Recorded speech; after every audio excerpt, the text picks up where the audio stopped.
Show me how you nurture your youngest, and I will tell you the future of your nation. Welcome back to the Visser podcast. I'm Dr. Richard Visser, and today we're diving into what I believe is the most underrated, most powerful, and most misunderstood chapter of human life. The very first years. Because before school, before books, before sports, before everything comes the foundation.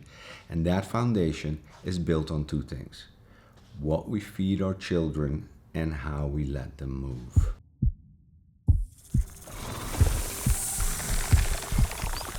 Let's start with a powerful fact. From the moment a baby is conceived until their second birthday, those first 1,000 days are the most critical period of physical and neurological development in their entire life. During this time, the brain builds about 1 million new connections, synapses per second. Organs mature, immune systems are trained, metabolism is programmed, and even lifelong disease risks are shaped. What happens or doesn't happen here echoes for decades. This is not just biology. This is destiny being written in real time. And it all begins with something so ancient, so powerful, we often overlook it: breast milk. For the first 6 months of life, a baby needs nothing else. Breast milk is not just food, it's living medicine. First 6 months, needs nothing else. It contains antibodies that train the immune system, growth factors that builds tissues, enzymes that shape digestion, and even stem cells that help repair and grow.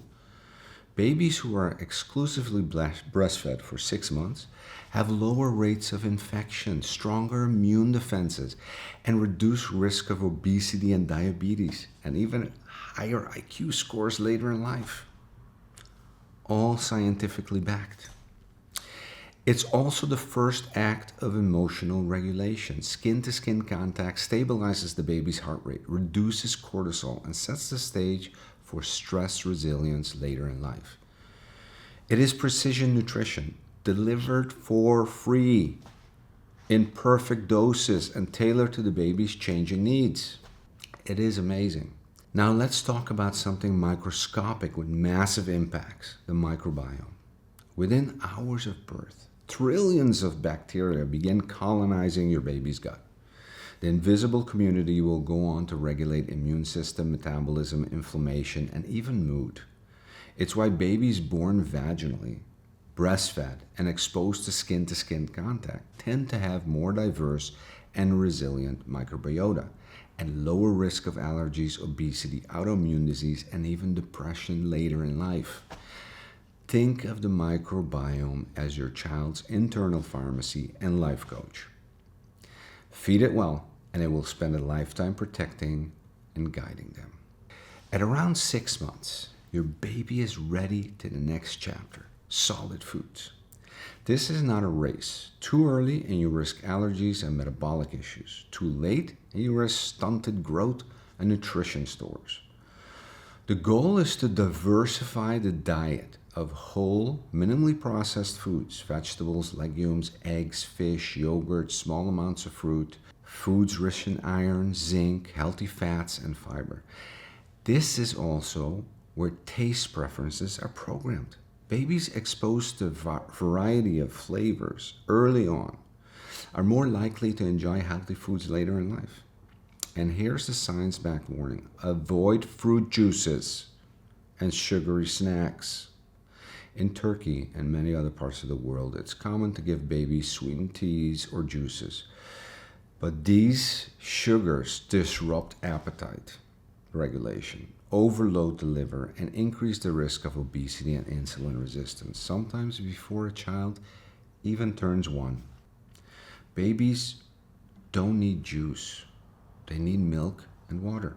Okay, so nutrition builds the materials of the body, but movement shapes the architecture.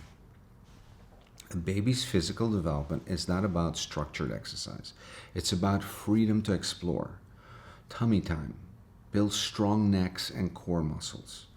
Crawling integrates sensory systems and builds coordination. Grasping and pulling up teach balance and strength. Every movement also fuels the brain. Physical activity increases brain-derived neurotropic factor, a molecule that builds new neural connections and accelerates learning. But modern life gets in the way. Too much time in the stroller, car seat, and screens keep babies still when they should be moving. Reclaiming floor time and free play is one of the simplest and most powerful ways to boost body and brain development. Let's be honest. Many of our cultural habits are working against us. Giving juice too early, feeding sweets as a reward, introducing solids too soon, keeping babies strapped into devices instead of letting them crawl. These are small decisions with big consequences. They program biology in ways that are hard to undo later. They shape appetite signals, insulin sensitivity, and even attention span. But the good news is we can change this story. Prevention is far easier and far more powerful than repair. The future of a nation is not built only in the schools or in the hospitals. It begins in the kitchen, living rooms, and nurseries. It begins with mother's milk, a father's choice of first foods, a caregiver's encouragement to crawl and explore.